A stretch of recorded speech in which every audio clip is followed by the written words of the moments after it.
మనిషిని మాట్లాడే ముందు, ఒక వ్యక్తిని మాట్లాడే ముందు ఈ యొక్క సంస్కారం రావాలి. మా సర్పంచ్ నుండి టీఆర్ఎస్ పార్టీకి అత్యధిక పార్టీలో మెజార్టీ ఇవ్వబోతున్నాం. మీలో తమ్ముంటే ఛాలెంజ్ చేయండి. సర్పంచ్లో పోస్తా కాబట్టి మీ దగ్గర తమ్ముంటే రేపు గాంధీ దగ్గర రండి. అంటే మనం త్వరలో ఒప్పుకుంటూ ఉన్నాం. నేను దేనికి అయినారని ఫస్ట్ టీఆర్ఎస్ సెకండ్ బీజేపీ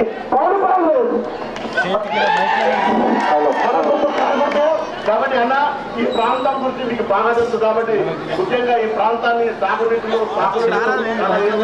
మా గ్రామానికి కూడా మీరు ఎక్కువ మీరు ఎన్నికల్లో గెలిచిన తర్వాత ఈ ప్రాంతాన్ని అన్న నెక్స్ట్ మున్సిపల్ చేస్తా ఉన్నాడు. అట్లాగే అవకాశం ఉంటే ఆర్టీఓ సెంటర్ కూడా చేస్తాను కాబట్టి అన్నగారు మన గ్రామంలో చదువుతున్నారు కాబట్టి చాలా పిల్లలు ఉంది. మన కాంగ్రెస్ కానీ భూపతికి పిల్లలు ఇక్కడ డబ్బులు అవుతుంది. 100 పడకల ఆత్మహత్య సాగుతుంది. మన రేవంత్ రెడ్డి చెప్తున్నారు ఇక్కడ మరి 100 పడకల ఆత్మహత్య రావాలని చెప్తున్నాడు. అయ్యా భూపతి రెడ్డి ఈ ప్రాంతం గురించి ఈ వ్యక్తుల గురించి మీకు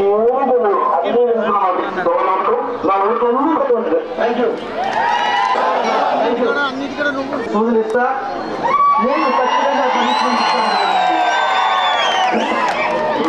సోదరులారా, అన్నగారు తన రాజకీయ జీవితాన్ని ప్రారంభించి సర్పంచ్ గా చేసిండు, 2 సార్లు మండలాధికారి చేసిండు, సొసైటీ చైర్మన్ చేసిండు, 4 సార్లు ఎమ్మెల్యే చేసిండు. ఈసారి 5వ సారి గెలవబోతూ ఇక్కడ రూరల్ నుంచి హ్యాట్రిక్ కొట్టబోతూ మంత్రి కాబోతున్నారు. ముఖ్యంగా నేను సర్పంచ్గా నా దరిపేకి ఏం చేశారో చెప్తా. నేను ఎమ్మెల్యే కానీ నేను ఏమి అడగలేదు. వారితో సర్పంచ్గా 5 సంవత్సరాలు సాగడం నా అదృష్టం. నేను అడగలేను 100 పడకల ఆసుపత్రి ఇచ్చింది. నేను అడగలేదు 6.5 కోట్లతో సీసీ రోడ్ పనులు జరుగుతున్నాయి. నేను అడగలేదు 6 నెలల్లో ₹1 కోటి సీసీ రోడ్లు ఇచ్చింది. సెంట్రల్ లైటింగ్ 6.5 కోట్లతో ఇచ్చింది. ఇన్ని పనులు ఇచ్చారు. ఇప్పుడు 100 పడకల ఆసుపత్రి పని నడుస్తుంది. మీకు కంటే లేవా కాంగ్రెస్ నాయకులారా? మా కంటి లేదు అద్దాలు తెచ్చింది. ఇంకా ఏం కావాలా? రాబోయే భవిష్యత్తులో సార్ మాతో చెప్పిండు ఖచ్చితంగా గిరిజన పాఠశాల ఏర్పాటు చేస్తా, చాలా స్వీకరణ చేయమని చెప్పి కూడా చేయడం జరిగింది. అట్లాగే దరిపల్లికి ఒక పార్కింగ్ కలర్ అదే ఆగమాను, ఇంకా ITI, ఇంకా అనేక కార్యక్రమాలు సార్ చెప్పబోతున్నారు. భారీ మెజార్టీతో ఇప్పుడు మా సోదరు చెప్పినట్టు మీ అందరి సాక్షిగా మీ అందరి బలంతో 3000 మెజార్టీ సాధిస్తామని చెప్పి నేను మీ అందరి బలంతో ప్రమాణం చేస్తున్నాను. జై తెలంగాణ, గోవుల నాయకత్వం, గాలి గుర్తుకే అందరిలారా మన ఓటు, అమ్మలారా మన ఓటు. జై గోవన్న. నిజామాబాద్ లో పోయి దరిపల్లిలో వీకుంది అంటారు. వీకేం లేదు, వీక్ లేదు. బిర్యానీ తక్కువైంది, మంది ఎక్కువ మన దగ్గర. కాబట్టి ఏంటంటే సర్పంచ్ గెలవాలి. మరి మొత్తం నాయకులు ఇదే పార్టీలు ఉన్నారు.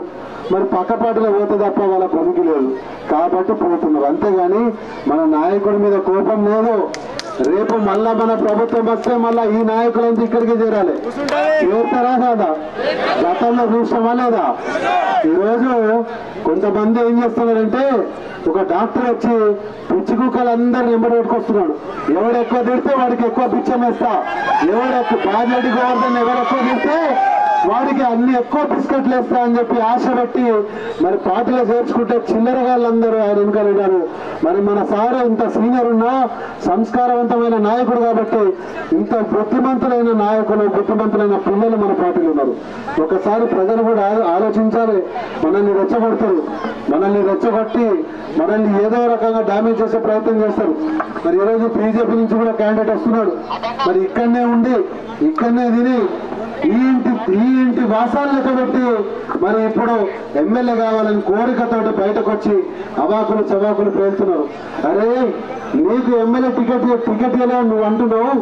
ఈ రోజు బాల్కొండలో భీమ్గల్ మున్సిపల్ చైర్మన్ బాజిరెడ్డి గోవర్ధన్ శిష్యుడు, ఈ రోజు ఆర్మూర్ మున్సిపల్ చైర్మన్ బాజిరెడ్డి గోవర్ధన్ శిష్యుడు, ఈ రోజు మీ పార్టీకి సంబంధించి జిల్లా కాంగ్రెస్ పార్టీ అధ్యక్షుడు మానాల్ మోహన్ రెడ్డి బాజిరెడ్డి గోవర్ధన్ శిష్యుడు, ఈ రోజు బోధన్లో మున్సిపల్ చైర్మన్ బాజిరెడ్డి గోవర్ధన్ శిష్యుడు.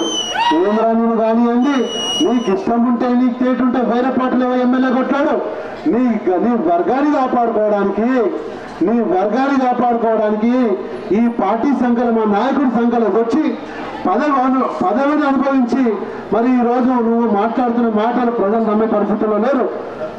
నువ్వేం చేస్తున్నావంటే దేవుడి ఫోటో వెనకాల దాక్కుంటున్నావు. నీ పెద్ద నాయకుల గురించి చెప్తున్నాను, పైన నాయకుల గురించి. జై శ్రీరామ్ అంటే 20 సంవత్సరాల నుంచి జై శ్రీరామ్ అంటే 6% దాటలేదు మీ పార్టీ.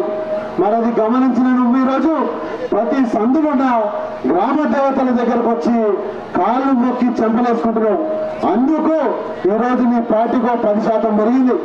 ఇది నువ్వు గుర్తించినావు. ఇక ముందు చూసుకో. మరి మా పార్టీ ప్రాంతీయ పార్టీ, ఇక్కడ ఉండే పార్టీ. కరుణానిధి వీల్ చైర్ మీద ఉండి కూడా దేశంలో ఉన్న ప్రధానమంత్రులను శాసించుండు. నువ్వు వయసు గురించి మాట్లాడుతున్నావు. నిన్ను మోసుకొచ్చిన కుక్క కూడా, గాడిది కూడా, నిన్ను మోసుకొచ్చింది ఒక గాడిది, గుండు గాడిది, అది కూడా వయసు గురించి మాట్లాడుతుంది. 75 సంవత్సరాల వయసున్న మన్మోహన్ సింగ్ దేశగతిని మార్చిందా లేదా? 75 సంవత్సరాలున్న పివి నరసింహారావు దేశగతిని మార్చిందా లేదా? మా నాయకుడికి వయసుతో సంబంధం లేదు. ఆయన ఒక ఆదేశం ఇస్తే వేలాది చేతులు వేలాది కాళ్ళు పనిచేయడానికి సిద్ధంగా ఉన్నాయని చెప్పి నేను ఈ సందర్భంగా మా నాయకుడికి భరోసా ఇస్తున్నాం. మీరు ఇదే విధంగా ముందుకెళ్ళండి. ఈ సైన్యాన్ని ఇంకా వేలాదిగా పెంచి మీకోసము పనిచేయడానికి మేము భవిష్యత్తు తరాల బతుకులు బాగు చేయడం కోసము మిమ్మల్ని నిలబెట్టుకుంటామని చెప్పి ఈ వేదిక సాక్షిగా బాజేటి గోవర్ధన్ గారికి మేమంతా కూడా యువకుల సాక్షిగా, మహిళల సాక్షిగా హామీ ఇస్తున్నాం సార్. మీరు ముందుకెళ్ళండి. మీరు గెలిస్తే మీరు మంత్రి అయితే ఈరోజు 10 మందికి సేవ చేస్తున్నారు, రేపు 1000 మందికి సేవ చేస్తారు, రేపు అన్ని జిల్లాలకు సేవ చేస్తారు. ఒక మాట చెప్తా మీకు, పదవి కాదు ఇంపార్టెంట్, పదవి కాదు. ఆంధ్ర, తెలంగాణ ఏ రాష్ట్రమైనా ఒక్క మాట చెప్తే పనులు అయిపోతాయి. గ్రామ సర్పంచ్ అన్న పని కాదు, ఎమ్మెల్యే అన్న పని కాదు. బాజిరెడ్డి గోవర్ధన్ మనిషినని కాదనగలిగితే ఏ రాష్ట్రంలో ఏ జిల్లాకైనా మీకు ఇంత తిండి దొరుకుతుంది, మనకు ఉండడానికి ఒక రూమ్ దొరుకుతుంది. అది బ్రాండ్ అంటే. ఆ బ్రాండ్ కింద మనమందరం ఈ రోజు ఎంత గర్వపడాలి. ప్రజలందరికీ విజ్ఞప్తి ఒకటే, ఇటువంటి బ్రాండ్ ని మనము ఎవరో పిచ్చుకొచ్చి మాట్లాడితే, ఏదో అడ్డం పెట్టి మాట్లాడితే మీరు పోగొట్టుకోవద్దు. దయచేసి మీ అందరికీ మీ కాళ్ళకు దండం పెట్టి నేను ఈరోజు విజ్ఞప్తి చేస్తున్నాం. దయచేసి కారు మీద కూర్చోండి, గులుగటోళ్ళు గులుగుతారు, వచ్చేటోళ్ళు వస్తారు. గులుగుడే జై తెలంగాణ. 5 కిలోమీటర్ల ర్యాలీగా వచ్చి మరి బాజిరెడ్డి గోవర్ధన్ అన్నకు మేమున్నాము నీ ఎంబడ, తప్పకుండా నీకు భారీ మెజారిటీ ఇస్తాం దళపల్లి. అదేవిధంగా ముచ్చటగా 3వసారి తెలంగాణ వచ్చిన తర్వాత మన ముఖ్యమంత్రి గౌరవనీయులు కేసీఆర్ గారు బాజిరెడ్డి గోవర్ధన్కు 3వసారి కూడా నువ్వు నిజామాబాద్ రూరల్లోనే భారీ మెజార్టీతో గెలుస్తావు, ప్రజల అభిమానం నీకున్నది, ప్రజల సపోర్ట్ నీకున్నది, ప్రజల ఆశీర్వాదం నీకున్నది అని చెప్పి మళ్ళీ 3వసారి మన ముందు మరి అభ్యర్థిగా బాజిరెడ్డి గోవర్ధన్ గారు మన గౌరవ శాసనసభ్యులు అని చెప్పి సందర్భంగా తెలియజేస్తా ఉన్నాం. అదేవిధంగా ఎంపీపీ సారిక హనుమంత్ రెడ్డి గారు, జడ్పీటీసీ యువకుడు, భావితరాలకు నాయకుడు జగన్మోహన్ గారు, జడ్పీటీసీ గారు, అదేవిధంగా వేదిక మీద ఉన్నటువంటి ఇంకా చాలా మంది పేర్లు ఉన్నారు. ఒక పేరు తగ్గిస్తూ మళ్ళీ ఇంకో పేరు అంటే నా పేరు చెప్పలేంటారు. కాబట్టి దయచేసి పేర్లు క్షమించాలని చెప్పి కోరుకుంటూ నేను ఒకటే కోరుతాను, 5 నిమిషాలు మాట్లాడి, ఎందుకంటే అభ్యర్థి కూడా మాట్లాడాలి. అన్ని అభ్యర్థి గారు మన బాజిరెడ్డి గోవర్ధన్ గారు చెప్తారు కాబట్టి నేను ఒకటే కోరుతా ఉన్నా. ఈరోజు అందరూ కలిసి కట్టుగా మన ముఖ్యమంత్రి గౌరవనీయులు కేసీఆర్ నాయకత్వంలో 14 సంవత్సరాలు ఉద్యమాలు చేసి తెలంగాణ తెచ్చుకున్నటువంటి పరిస్థితులు, తెలంగాణ తెచ్చిన నేత మన ముఖ్యమంత్రి గౌరవనీయులు కేసీఆర్ గారు. ఈరోజు చూస్తా ఉన్నాం ఎవరెవరో వస్తా ఉన్నారు. రేవంత్ రెడ్డి కాంగ్రెస్ పార్టీ అధ్యక్షుడు, మరి ఎవరు మీ అందరికి తెలుసు. ఆయన చంద్రబాబు నాయుడు మనిషి. ఈరోజు మళ్ళీ ఇంకా చాలా మంది తిరుగుతా ఉన్నారు. ఎందుకంటే తెచ్చిన తెలంగాణ మీరందరూ ఉద్యమాల్లో ఊరాలు ఎత్తుకొని మహిళా సోదరులు, యువకులు, రైతులు, అన్ని వర్గాల వాళ్ళు, ఒక్క వర్గం అని కాదు, అన్ని వర్గాల వాళ్ళు, లాయర్లు, రచయితలు, జర్నలిస్టులు అందరూ తెచ్చుకున్నటువంటి ఈ తెలంగాణను విచ్ఛిన్నం చేయాలని చెప్పి వస్తా ఉన్నారు. దయచేసి ఇది గమనించాలి. మనం ముఖ్యమంత్రి కేసీఆర్ గారి మనసులో ఇంకా అనేక సంక్షేమ కార్యక్రమాలు, అభివృద్ధి కార్యక్రమాలు చేయాలనే ఆలోచన ఆయనకున్నది. నిన్న ముఖ్యమంత్రి గారు మాట్లాడిండు, నేను ఇప్పటికీ చాలా చేసినా ఇంకా నాకున్నది పేద వర్గాలను బాగు చేయాలా, పేద వర్గాలకు ఇంకా సంక్షేమ కార్యక్రమాలు చేయాలని చెప్పి మన ముఖ్యమంత్రి గారు కూడా మాట్లాడినటువంటి మీరందరూ విన్నారు. కాబట్టి దయచేసి ఒకటే కోరుతా ఉన్నా, నేను చూస్తా ఉన్నా 45 సంవత్సరాల రాజకీయాలున్నా మరి 5 సార్లు ఎమ్మెల్యేగా గెలిచినటువంటి వారు కూడా చేయనటువంటి అభివృద్ధి ఈ రోజు బాలిరెడ్డి గోవర్ధన్ గారు 10 సంవత్సరాల్లో 2 సార్లు ఎమ్మెల్యే అయితేనే ఇన్ని అభివృద్ధి కార్యక్రమాలు, సంక్షేమ కార్యక్రమాలు చేసింది. మాకు పూర్తి నమ్మకం ఉంది, రేపు 3వసారి గెలిచిన తర్వాత ముఖ్యమంత్రి గారి సహకారంతో, కేటీఆర్ గారి సహకారంతో, కవితక్క గారి సహకారంతో తప్పకుండా మన నిజామాబాద్ రూరల్ నియోజకవర్గం ఇంకా పూర్తి స్థాయిలో అభివృద్ధి ఇంకా వెళ్తుంది, సంక్షేమ కార్యక్రమం ముందుకెళ్తాయని చెప్పిన సందర్భం తెలియజేసుకుంటూ నేను ఒకటే కోరుతా ఉన్నా, ఇక్కడ ఉన్నటువంటి కాంగ్రెస్ పార్టీ నాయకులకు కానీ, బీజేపీ నాయకులకు కానీ మీరు గెలిచేది లేదు, సచ్చేది లేదు. కాబట్టి నేను ఒకటే కోరుతా ఉన్నా, వాళ్ళు కూడా విరమించుకొని మరి బాలిరెడ్డి గోవర్ధన్ గారికి సపోర్ట్ చేయండి. రాబోయే రోజుల్లో అందరం కలిసి కట్టుగా నిజామాబాద్ రూరల్ నియోజకవర్గంని అభివృద్ధి చేసుకుందామని చెప్పి కూడా వారికి కూడా విజ్ఞప్తి చేస్తూ, ఈ రోజు బాలిరెడ్డి గోవర్ధన్ గారు ఎప్పుడు ప్రజల మనిషి, ప్రజలతో ఎప్పుడు మమేకమై ప్రజల సమస్యలు పరిష్కరించే దిశలో నేను అసలు ఎవరిని చూడలే. బాలిరెడ్డి గోవర్ధన్ గారు లెక్క ప్రజలకు సేవ చేసే వ్యక్తిని నేను 45 సంవత్సరాలు ఎప్పుడు చూడలే. మరి బాలిరెడ్డి గోవర్ధన్ గారు మరి ప్రజల మనిషిగా ఈరోజు పనిచేసే వ్యక్తి. తప్పకుండా రేపు 30 తారీఖు నాడు ఏదైతే ఎన్నికలు జరగబోతా ఉన్నాయో, మనకు 80 సీట్ల పైన రాష్ట్రంలో గెలవబోతా ఉన్నాం. ఇక్కడ నిజామాబాద్ జిల్లాలో కూడా ఆ మొత్తం 9 స్థానాలు మనమే గెలుస్తా ఉన్నాం. నిజామాబాద్ రూరల్లో నేను అనుకుంటా గతంలో 30,000తో గెలిచాం, 50,000 దాటుతా ఉంది మెజార్టీ. ఎందుకంటే మొదటి రోజు నుంచి కూడా నేను బాలిరెడ్డి గోవర్ధన్ బట్టి తిరుగుతా ఉన్నా, ప్రతి గ్రామం చూస్తా ఉన్నా, ప్రతి తండా చూస్తా ఉన్నా, ప్రతి పల్లె చూస్తా ఉన్నా. ప్రపంచం లాగా చెప్పకుండా వస్తున్నారు, సపోర్ట్ చేస్తా ఉన్నారు. కాబట్టి నేను ఒకటే కోరుతాను, దర్పల్లి గ్రామ ప్రజలు ఎంతో అభిమానించే నాయకుడు బాలిరెడ్డి గోవర్ధన్ గారు. కాబట్టి నేను ఒకటే కోరుతా ఉన్నా, 30 తారీఖు నాడు కారు గుర్తు ఓటేసి బాలిరెడ్డి గోవర్ధన్ గారిని ఇంతకుముందు సర్పంచ్ చెప్పాడు 3,000 మెజార్టీ సరిపోయిందని. అది ఏం అనుమానం లేదు, మాకు ఏం అనుమానం లేదు. తప్పకుండా 3,000 మెజార్టీ దర్పల్లి ఒక గ్రామంలో వస్తుందని చెప్పి సందర్భం తెలియజేసుకోండి. కారు గుర్తుకే చేతులంతా జై తెలంగాణ, జై తెలంగాణ, జై తెలంగాణ.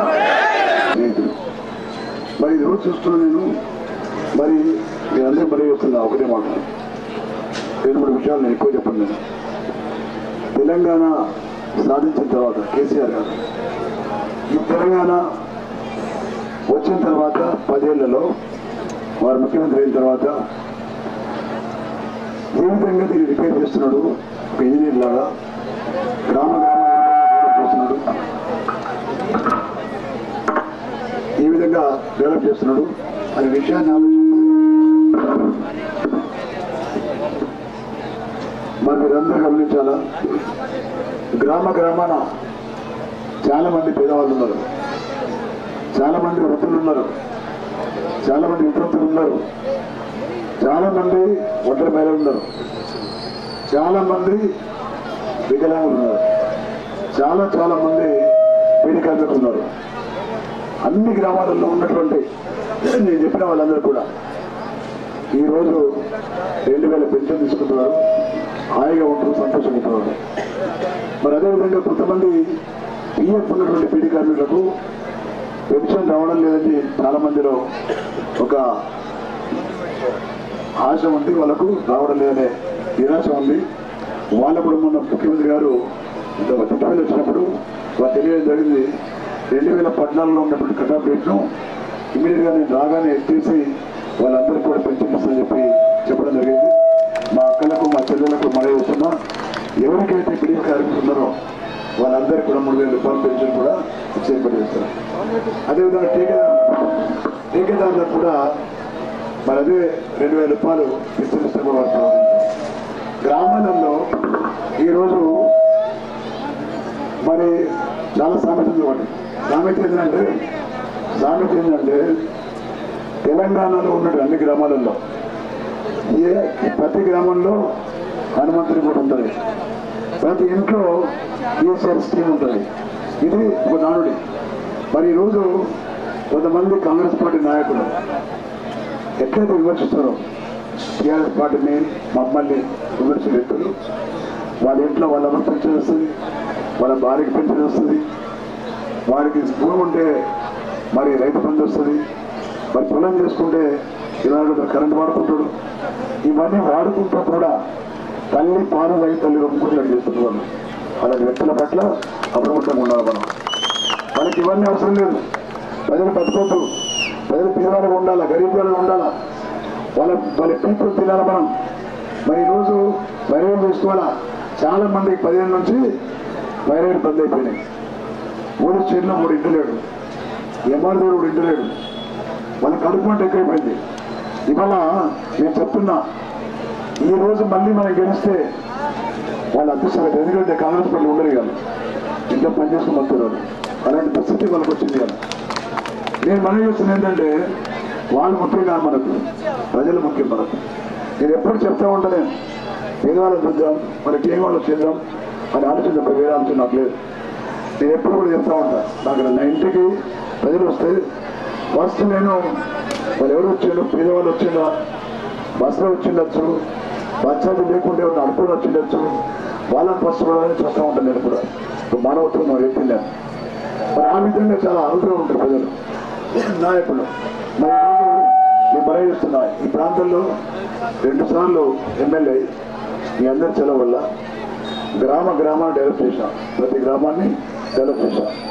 సిమెంట్ రోడ్డు కానీ, ప్రజా మెయిన్ రోడ్డు కానీ, మరి సెంట్రల్ లైటింగ్ కానీ ఇవన్నీ చాలా చేస్తాం.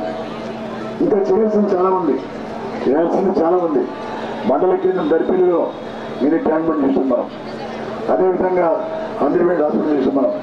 మరి అదేవిధంగా సెంట్రల్ లైటింగ్ చేస్తున్నాం మనం, డబల్ రోడ్ చేస్తాం మనం. ఇవన్నీ చేస్తాం, కానీ ఇంకా చేయాల్సింది చాలా ఉంది. నేను మనం వేస్తున్నాం అందరికీ కూడా. మరి 100 బెడ్ హాస్పిటల్ మనకు వచ్చింది మొన్న. హరీష్ రావు గారికి శంకుస్థాపన చేశాం. ఎక్కడ వేరే కొత్త ప్లేస్లో పాత హాస్పిటల్ ఏతుందో ఆ హాస్పిటల్ అట్లే ఉంటుంది.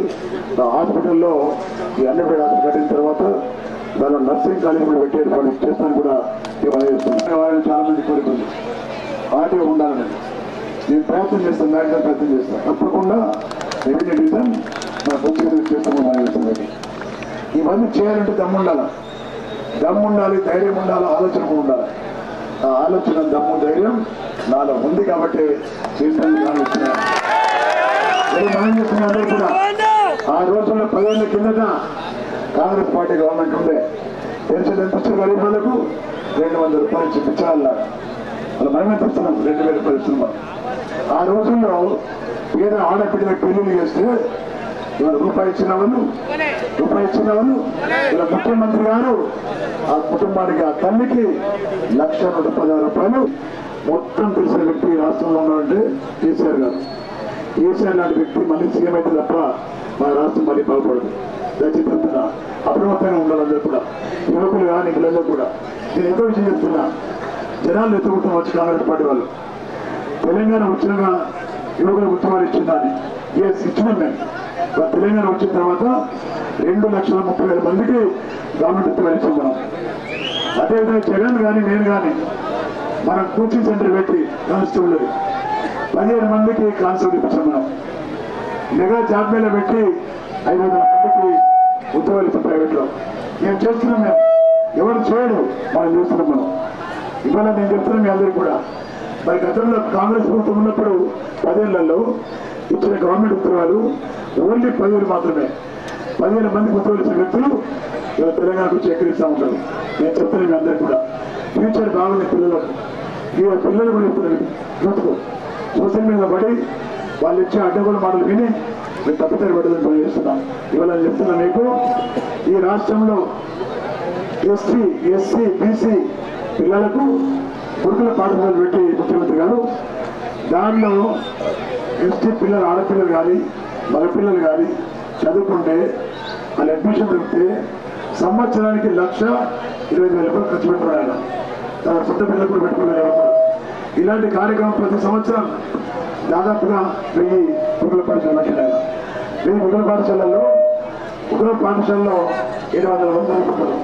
వాళ్ళు ప్రతిరోజు కోడిగుడ్డు, సన్న బియ్యము, బలంగా పౌష్టికాహారము, మరి వారానికి 2 సార్లు చికెన్, మటన్, మంచి బట్టలు, షూస్, బుక్స్ ఇవన్నీ తిరిగిస్తున్నారు. మనం కూడా మరి ఇవ్వలేదు. మరి ఇవాళ తెలంగాణ యువకులు బాగా చదువుకోవాలి, ఆరోగ్యవంతంగా ఉండాలనే ఉద్దేశంతో, తల్లిదండ్రులకు బాధ కలిగే ఉద్దేశంతో ఒక తండ్రిలాగా ఒక తాతలాగా మరి కేసీఆర్ గారు యువకులకు బాగా ఉద్ధరిస్తూ ఉన్నాడు. మరి అదేవిధంగా నేను చెప్తుంటే అలా చాలా మంది మా తల్లులు ఉన్నారు, మా అక్కలు చెల్లెలు చాలా మంది ఇక్కడ ఉన్నారు. నేను మనవి చేస్తున్నాను, మీకు గ్రామాలలో మన బిడ్డలు గర్భిణీలు అవుతారు. మన బిడ్డలు గర్భిణీలు అయితే గర్భిణీ అయినటువంటి వాళ్ళ ఇంటికి ఆశా వర్కర్లు వస్తున్నారు. వచ్చి మీ ఇంట్లో మీ అమ్మాయి గర్భిణీ అయింది, మేము దవాఖాన తీసుకెళ్తామని చెప్పేసి గవర్నమెంట్ వాహనం తీసుకొచ్చి ఫ్రీగా అమ్మాయిని ఎక్కించుకొని అమ్మాయి అత్తలో తల్లి తీసుకొని దవాఖాన పోతున్నారు. దవాఖాన పోయి ట్రీట్మెంట్ చేపిస్తున్నారు, మందులు ఇస్తున్నారు, టెస్టులు చేస్తున్నారు. చాలా సురక్షితంగా అమ్మాయిని తీసుకొచ్చి ఇంట్లో చూస్తున్నారు. ప్రస్తుత సమయంలో కూడా ఆశా వర్కర్లు వస్తారు, అమ్మాయిని తీసుకెళ్తే వాహనంలో మరి దవాఖాన తీసుకుంటారు, ఫ్రీగా పరిశుద్ధి చేయిస్తారు. ఆడపిల్ల పడితే 13,000, మగపిల్ల పడితే మన 12,000 ఇచ్చి చక్కెర ఇచ్చి కేసీఆర్ కిట్ ఇచ్చి సురక్షితంగా రూపాయి ఖర్చు లేకుండా వాళ్ళ ఇంట్లో చూస్తున్నారు. ఈ పథకం వేరే రాష్ట్రాలు ఉన్నదా అంటే ఆయన ఉద్దేశం ఏంటంటే నా తెలంగాణలో ఉన్నటువంటి ఆడపిల్లలు నా వాళ్ళు ఒక తండ్రిలాగా ఒక తాతలాగా వాళ్ళ బాగా చూసుకున్న ఉద్దేశంతో చేస్తున్న కార్యక్రమం ఇవన్నీ కూడా దయచేసి ఇవన్నీ గమనించాలి. ఇలా మా మత్స్యకారు చదువుతున్నారు, మాకు చిన్న చెప్పుకున్న చెరువులో లేదు ఫ్రీగా పెద్దగా పట్టుకొని తిరిగి చెప్తున్నాను. ఇవాళ యాదవులు ఉన్నారు, దుర్మ బలవాళ్ళు ఉన్నారు, వాళ్ళు ఇప్పుడు గొర్రెలు ఇచ్చి కాసుకుని కాదు, వాళ్ళు ఎవరితో ఆపించు, దానివల్ల ఆర్థికంగా ఎదురని చెప్తున్నాను. ఇవన్నీ చేస్తున్నాం. బీసీలకు బీజీలను బీసీమని చెప్తున్నాం. మరి మైనార్టీలకు మైనార్టీ బంధు ఇస్తున్నాం, మనం దళితులకు దళిత బంధు ఇస్తున్నాం. మనం ఇవన్నీ ఇస్తున్నామంటే తెలంగాణ తీసుకున్న తర్వాత మన నిధులు మనకు ఉన్నాయి కాబట్టి ఇవన్నీ చేస్తున్నాం. మనం ఇవన్నీ చేస్తున్న తరుణంలో గద్దెలు వచ్చి తెలంగాణ వాడి మన రాష్ట్రాన్ని చిన్న భిన్నం చేసే ప్రయత్నంలో భాగంగా ఈ ఎలక్షన్లో వాళ్ళు వస్తున్నారు. దయచేసి చెప్తున్నా మీ అందరికీ కూడా, దయచేసి చెప్తున్నా, ఈ రాష్ట్రాన్ని మనం కాపాడుకోవాలి. ఈ రాష్ట్రాన్ని కాంగ్రెస్ పార్టీ నుంచో బీజేపీ పార్టీ నుంచో మనం కాపాడుకోవాలి. వాళ్ళ రాష్ట్రాలలో కాంగ్రెస్ పార్టీ రాష్ట్రం రాజస్థాన్ ఉంది, కర్ణాటకలో ఉంది. 6 గ్యారెంటీలు చెప్పి రాష్ట్రంలో కాంగ్రెస్ వచ్చింది. మా కర్ణాటకలో కాంగ్రెస్ వస్తే 6 గ్యారెంటీలలో 5 గ్యారెంటీలు కథమైపోయి 6 నెలల్లో. కరెంట్ లేదు, వాళ్ళకి పంటలు పంటలు పొలాలు ఎండిపోతున్నాయి, రైతు మంది అసలు లేదు, కళ్యాణ లక్ష్మి లేదు, ఏమీ లేకుండా రైతాంగా నడిపిస్తారు కాంగ్రెస్ పార్టీ వాళ్ళు. మన కాంగ్రెస్ పార్టీ వాళ్ళు ఆ పని చేస్తామంటే కర్ణాటక వాళ్ళు వాళ్ళ బంధువులు ఫోన్ చేస్తున్నారు ధర్మాన వాళ్ళ కమలు. అదే మీరు మోసపోయి కేసీఆర్ ప్రభుత్వం ఉండి ఆయన దేవుడు వ్యక్తి ఆయన ప్రజల్ని కాపాడుతున్నాడు, రైతాంగాన్ని కాపాడుతున్నాడు. మా దగ్గర కాంగ్రెస్ పార్టీ వచ్చింది, మేమంతా చచ్చిపోతున్నారా, వాళ్ళు బాగా నష్టం చేస్తున్నారు, మాకు ఆయన మంచిగా చేస్తున్నారు కాబట్టి అందరినీ ఆయన కాపాడుతుందని చెప్తున్నారు. మరి మనకు తెలియలేదా, మనకు తెలియదా, మనకు ఈ కార్యక్రమం జరుగుతుంది తెలంగాణలో జరుగుతున్నప్పుడు మనం కూడా చూడండి ఆలోచనలు మన రాష్ట్రం మనం కాపాడుకోవాలంటే తప్పకుండా టీఆర్ఎస్ పార్టీ గెలిపించాలని మనం తెలుసుకుంటున్నాం. నేను ఈ ప్రాంతం అని ఈ ప్రాంతం ఏమో నాకు బాగా తెలుసు, చెప్ప తెలుసు. ఈ గ్రామాలు ఏమో తెలుసు, ఈ గ్రామాలు ఎవరో తెలుసున్నాను. తెలిసిన వ్యక్తిని వాడు మీరు చెప్పకుండా చెప్పినా నేను అన్నీ చేస్తున్నా. ఇంకా చేయాల్సిన చాలా ఉంది. వల్లపల్లి ఆసుపత్రి ఉంది, అది కట్టిన తర్వాత ఆ ఆసుపత్రి ఈ గ్రామానికి వెళ్ళాలి. మన ప్రాంతం మొత్తం అడ్డుకొస్తున్నాం. మన ప్రాంతంలో కాట్పల్లి నుంచి చిన్నపల్లి నుంచి సిరికొండ దర్పల్లి ఇందల వరకు కూడా హాస్పిటల్ ట్రీట్మెంట్ దొరుకుతాయి. మరి పెద్ద యాక్సిడెంట్ అయినా ఇంకా ఏ పెద్ద వ్యాధి వచ్చినా ఆ ట్రీట్మెంట్ మొత్తం ఆ హాస్పిటల్ దొరుకుతుంది. కాబట్టి మీరు గమనించాలి, ఇంత మంచి కార్యక్రమం జరుగుతున్నాయి. జరుగుతున్న తరుణంలో మనం బాగా ఆలోచించి మరి ఆ గద్దెల బారి నుంచి మన రాష్ట్రం కాపాడుకోవాల్సిన అవసరం ఉంది. కాబట్టి మీరు కేసీఆర్ చూడాలా, కేసీఆర్ చేసిన కృషి, కేసీఆర్ చేసిన కష్టం ఏ రాష్ట్రం ఎవరికి చేయడం లేదు. ఈ రాష్ట్రం జరుగుతున్న సంక్షేమ ఫలాలు కానీ అభివృద్ధి కార్యక్రమాలు కానీ మరి ఏ రాష్ట్రం జరపలేవు. మన మహారాష్ట్ర వచ్చినారు రాత్రి పడుతుంది చూడడానికి. వాళ్ళు వస్తా ఉంటే డబల్ రోడ్ మీద ఒక పక్కన ఉప్పులు కలుస్తుంది పాపలు. సరే వేణుకుప్పలు వరకుప్పలు అన్నారు. వరకుప్పలు కాదురా బాబు, వరకుప్పలు అని చెప్పారు. వరకుప్పలు నిలబెడితే 90 అని చెప్తున్నారు. మహారాష్ట్రలో వరకుప్పలు నడుస్తున్నారు. అది వంటి వండి పాపలు బియ్యం గెలిచి సముద్రాలు అంటే మనం అన్ని బట్టలు పండించి ఎక్కడంటే అక్కడ వదిలేసి ఇంటికి వస్తే ముట్టే మనిషి లేడు. అంత పంటలు పండించారు. అలాంటి తరుణంలో ఇంత పంట ధాన్యలక్ష్మి ఉంటుంది మనకు, ధనలక్ష్మి వస్తుంది మనకు. ఇన్ని వస్తున్న తరుణంలో మనము ఆలోచన లేకుండా తప్పు చేస్తే మోసపడతాము. ఇలా మనకి వచ్చిన కరెంట్ అంత బాగుంది మనకు. ఇలా కాంగ్రెస్ వస్తే కరెంట్ కట్టమైంది, రైతు పంట బంద్ అయిపోతుంది, దళిత బంధు కూడా బంద్ అయిపోతుంది. చెప్తుంది అందరూ కూడా. ఇవాళ బతికేది ఎవరంటే కాంగ్రెస్ పార్టీ వాళ్ళు బతకవచ్చు, ప్రైవేట్ చేసుకుంటారు. కానీ పేదవాళ్ళు బతకలేదు, రైతులు బతకలేరు. వాళ్ళు చెప్తుంది అందరూ కూడా. మనం మన రాష్ట్రాన్ని మనం కాపాడుకోవాలి. మన రాష్ట్రాన్ని మనం కాపాడుకుంటే మనం ఇంకా ఫ్యూచర్ బాగుంటుంది. తప్పకుండా మీరు కాపాడుతామని ఆశిస్తూ మరి ఇవాళ 31 నాడు జరిగే అసెంబ్లీ ఎన్నికల్లో నా గుర్తు నంబర్ 1 ఫస్ట్ నా గుర్తు కారు గుర్తు ఓటేసి నన్ను గెలిపించాలని కోరుతూ చూసుకుంటున్నా. జై తెలంగాణ, జై శ్రీ కేసీఆర్, జై తెలంగాణ. కారు గుర్తుకే నంబర్ 1 నాదే పేరు. పక్కన పేరు ఉంటుంది, బాధ్యత ఉంటుంది. దాని పక్కన ఫోటో ఉంటుంది, దాని పక్కన కారు గుర్తు ఉంటుంది, దీని పక్కన బట్టలు ఉంటుంది.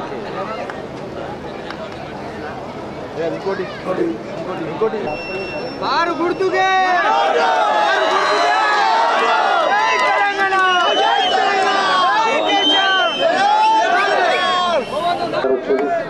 మరి మన మైనార్టీ నాయకులు మైనార్టీ కాలనీ నుంచి కూడా వచ్చారు చాలా మంది. గోసంగి కాలనీ నుంచి వచ్చిండ్రు. ఉప సర్పంచ్